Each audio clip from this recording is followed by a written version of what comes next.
Bien. Entonces la charla se va a distribuir en una motivación para trabajar con puentes estocásticos. ¿A qué se refieren estos puentes estocásticos? Vamos a ver unos preliminares, vamos a ver qué son estos procesos en ámbito clásico con movimiento browniano clásico y cómo incorporarle la parte fraccionaria y por qué en muchos casos es necesario que esa parte fraccionaria. Luego vamos a ver la parte de los puentes estocásticos en un ámbito inferencial, porque en la vida real nosotros no podemos tener la realización continua de toda la trayectoria del puente browniano. En la vida real tenemos una realización parcial y con base en esa realización parcial debemos proceder a hacer inferencia. Vamos a ver un poquito de simulación. Bueno, hay varios usos del puente browniano clásico. Entonces está, por ejemplo, la malla estocástica. Hay acciones de modos que usan el puente estocástico. En el movimiento de aros, por ejemplo, también se hace uso del puente estocástico clásico. Y por eso eso nos motiva a que los estadísticos también veamos con qué formalidad las otras disciplinas hacen uso de este proceso que es el puente estocástico. Recordemos, como para recordar, en 1828 nace el artículo de John Brown diciendo que las partículas sumergidas, las partículas de polen sumergidas en un líquido se comportaban de manera errática, de manera independiente, pero esas trayectorias eran continuas. Y luego ya Wiener, Paul-Levin empiezan a darle formalidad a este modelo y se demuestra que efectivamente existe un proceso que empieza en cero, que es continuo, que tiene incrementos independientes, que los incrementos son gaussianos y pues acá, aparte de las propiedades, con esas propiedades básicas se puede llegar a una función de correlación que va a ser muy importante para nosotros. La función de correlación del puente browniano es el mínimo de los tiempos. Va a ser muy importante porque hay un resultado del análisis matemático que me dice que el mínimo entre dos números reales es la suma de ellos dos, dividida en 2, menos la resta de esos dos dividido en 2. Esa formulita va a ser muy importante para generalizar el movimiento browniano clásico. Entonces, luego Hertz, en 1972, en la época y en el boom de los fractales, generaliza el movimiento browniano clásico. ¿Cómo lo generaliza? De la siguiente manera. Empieza a considerar qué pasa si los incrementos ya no son independientes, sino tienen dependencia. ¿Cómo modela esa dependencia? Nosotros podemos demostrar que el mínimo entre S y T es el promedio de S más T más la diferencia entre S menos T. ¿Cuál es el parámetro fundamental aquí trabajando con el índice de Hertz? Acá está elevado a la 2H. Si ustedes toman H igual a un medio, les va a dar la fórmula del análisis matemático que coincide con el mínimo entre S y T. Entonces, acá vemos que estas son las condiciones que igual cumplen un movimiento browniano clásico, sin embargo hay una estructura de autocorrelación. Y al haber estructura de autocorrelación, automáticamente tenemos dependencia entre los incrementos. Lo más usado en ámbitos prácticos es H mayor a un medio. H menor a un medio se usa muy poquito. ¿Por qué? Porque en la vida real nosotros conocemos el pasado para estimar el futuro. Sin embargo, en la teoría uno ve que estos modelos son o retrospectivos o prospectivos. Y nosotros en la vida real no podemos, pues muy complicado en series de tiempo, por ejemplo, conocer el futuro para estimar el presente. En ámbitos espaciales o así, de pronto sí se pueda, pero en series de tiempo, etc. Bueno, ahora, para los que de pronto no han trabajado ecuaciones diferenciales estocásticas, aquí tengo una ilustración que ayuda a pasar de las series de tiempo a las ecuaciones diferenciales estocásticas. Vamos a situarnos en un árbol. Un arma empieza en un punto inicial y es una combinación autorregresiva, una combinación lineal del pasado, más una combinación de ruidos blancos. Hay un teorema muy bonito en el análisis estocástico que es la generalización del teorema del límite central para caminatas y para procesos estocásticos, que nos dice que una caminata aleatoria, cuando el incremento del tiempo tiende a cero, la caminata aleatoria converge al movimiento browniano. Entonces, si nosotros notamos, si llevamos esto al delta T muy pequeño, este ruido blanco, que es el diferencial de la caminata aleatoria, va a converger al movimiento browniano. Y esa combinación discreta va a ser una combinación continua. Entonces, vemos que los modelos ARMA convergen cuando un delta es muy pequeño a una ecuación diferencial estocástica clásica. Ahora, en series de tiempo también se preguntaron eso. ¿Qué pasa si nosotros al diferenciar y al llegar al ruido no es ruido blanco, no tiene ruidos independientes? Entonces, tenemos las ecuaciones diferenciales estocásticas fraccionarias. En series de tiempo se conocen como los modelos AFMA, Autoregressive Fractional Moving Average. ¿Qué diferencia tiene? Básicamente este ruido. Este ruido sigue un comportamiento de correlación igual que el movimiento browniano fraccionario, va a tener memoria. Al límite tendríamos una ecuación diferencial estocástica, pero acá el diferencial estocástico ya es fraccionario. En el análisis, eso es un problema súper complicado. H igual a un medio, que es las ecuaciones diferenciales estocásticas clásicas ya se han estudiado. Y el movimiento browniano clásico tiene la propiedad de ser semimartingale. Esto lo estudió Ito el siglo pasado y lo concluyó para todos los procesos que cumplían la propiedad de semimartingale. El problema es que el movimiento browniano no es semimartingale y no puede usar Ito. El objetivo de este trabajo no fue llegar a esas propiedades analíticas. Nosotros vamos a hacer, desde la perspectiva estadística, vamos a incorporarnos a estas ecuaciones diferenciales fraccionarias. Al igual que mi compañero Andrés Ríos, yo también voy a usar un método numérico, pero el problema que tenemos acá es que vamos a usar el movimiento browniano fraccionario, cuyos incrementos son dependientes. El método de Euler-Maruyama se puede comprobar que converge efectivamente a la ecuación diferencial estocástica clásica. Sin embargo, como nosotros tenemos incrementos dependientes, lo que se va a realizar es lo siguiente. En la vida real nosotros tenemos la realización parcial de un proceso estocástico, que en este caso, por ser fraccionario, tiene dependencia. Entonces, lo que vamos a considerar es su estructura de correlación. Vamos a hacer una rotación por método de una raíz. Yo cité este porque este se consideró en el año 2021 en un estudio que se hizo en el Senado, el método de Cholesky se consideró para la malla estocástica fraccionaria, pero pues uno puede usar cualquier raíz, ¿no?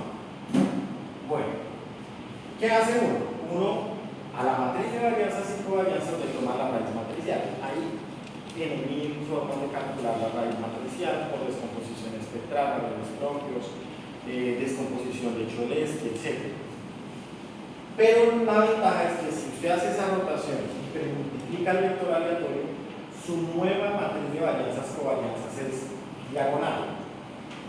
Y un resultado muy importante en estadística es que si nosotros tenemos dos variables que son incorrelacionadas y normales, gratis tenemos la independencia. Entonces ahí podríamos usar el método de simulación de Euler-Maruyama clásico haciendo esta relación. Ahora sí vamos a la ecuación diferencial estocástica que vamos a trabajar acá. Es el puente browniano. El puente browniano, ¿qué es? Es básicamente tomar dos puntos fijos y sobre esos dos puntos fijos restringir el movimiento browniano para que inicie y termine exactamente los puntos fijos que determiné.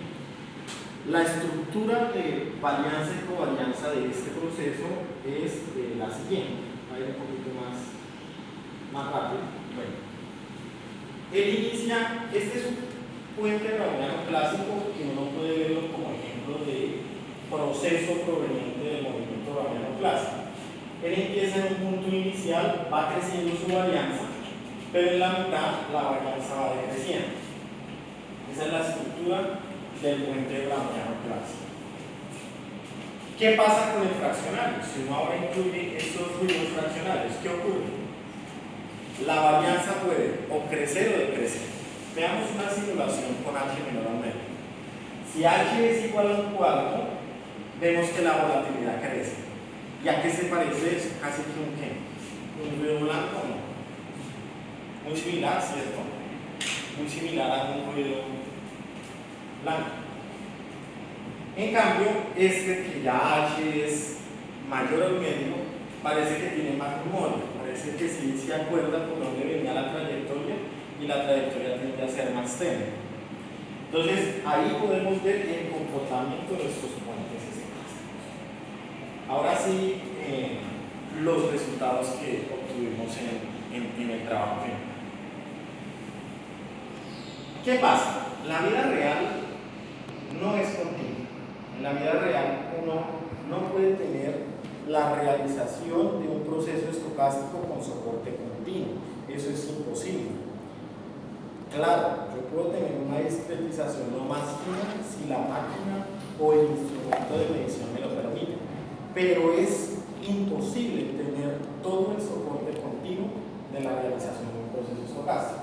En la vida real, ¿qué tenemos? Tenemos muestras aleatorias. ¿Qué ocurre? Vamos a ayudarnos de un teoremita del análisis real que dice que todo segmento de recta en Rn es homeomorfo al intervalo 0,1. Entonces, ¿qué vamos a hacer? Vamos a realizar toda la teoría en el intervalo 0,1 y si en dado caso usted está trabajando en Rn con un punto inicial y un punto final diferente, lo que realiza es usar el homeomorfismo. Se devuelve usted para que le quede inicial y finalizante en ese punto. Y le elonga la volatilidad, el parámetro de varianza. ¿Qué ocurre? En la vida real nosotros tenemos una muestra aleatoria que inicia y finaliza en cero. Y lo que nosotros buscamos es finalmente estimar ese parámetro de volatilidad. El punto inicial y final ya lo tenemos en estos procesos. El proceso que vamos a seguir es ponerle un soporte 0,1 y luego de tener un soporte 0,1 estimar ese parámetro de volatilidad 0. ¿Se ha hecho? Sí, sí se ha hecho. El matemático Borges en 2018 propone un estimador analítico de ese estimador. Sin embargo, esa estimación de manera analítica depende de la integral estocástica directamente. Entonces nosotros nos vamos a ir por otro lado. Vamos a considerar una muestra aleatoria y vamos a irnos por el método clásico de la estadística. El problema es que al definir el puente browniano, nosotros necesitamos el conocimiento del movimiento browniano clásico en el tiempo final.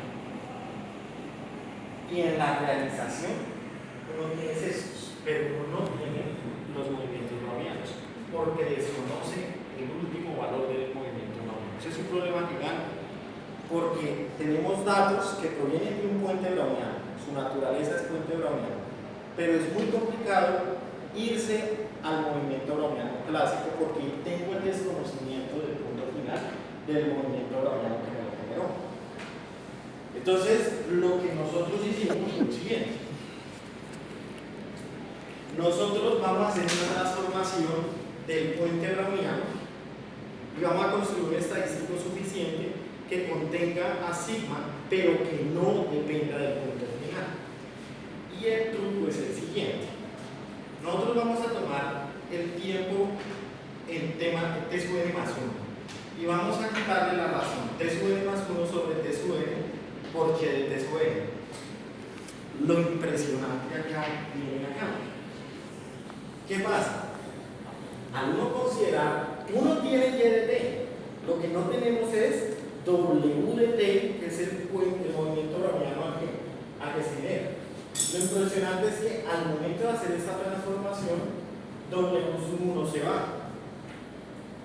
Y nos queda algo que depende de sigma, pero no depende de W1.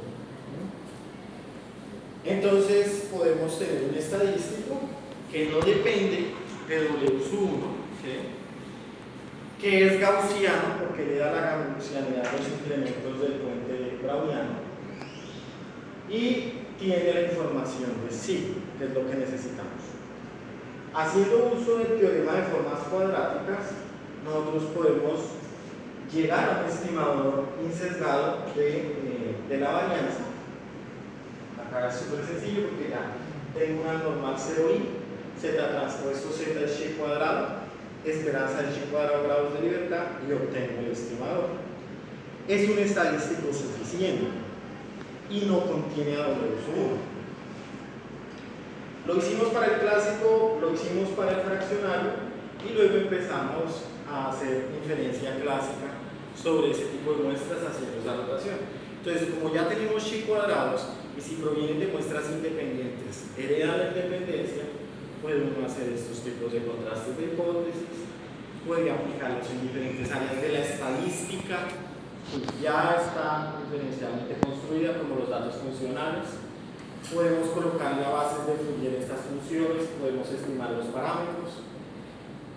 Termino acá también una propuesta y unas simulaciones que se realizaron en el trabajo fue sobre bases de Fourier. Si nosotros tenemos datos funcionales provenientes a bases de Fourier cuyos ruidos son puentes brownianos, solo tenemos que estimar un parámetro. Cuando nosotros estamos trabajando con datos funcionales, la estimación de los parámetros es sumamente grande. El operador de varianzas y covarianzas en los datos funcionales se tiene que estimar en un espacio de dimensión n cuadrado, eso es muy grande. Entonces, acá ganamos parsimonio, lo que sí perdemos es estructura de covarianza. Vemos que esta es una covarianza muy particular en donde el punto inicial es fijo, punto final es fijo, y entre más me alejo a los puntos, la volatilidad crece. Esta es una parte hay mucho trabajo y algunas referencias. Muchísimas gracias.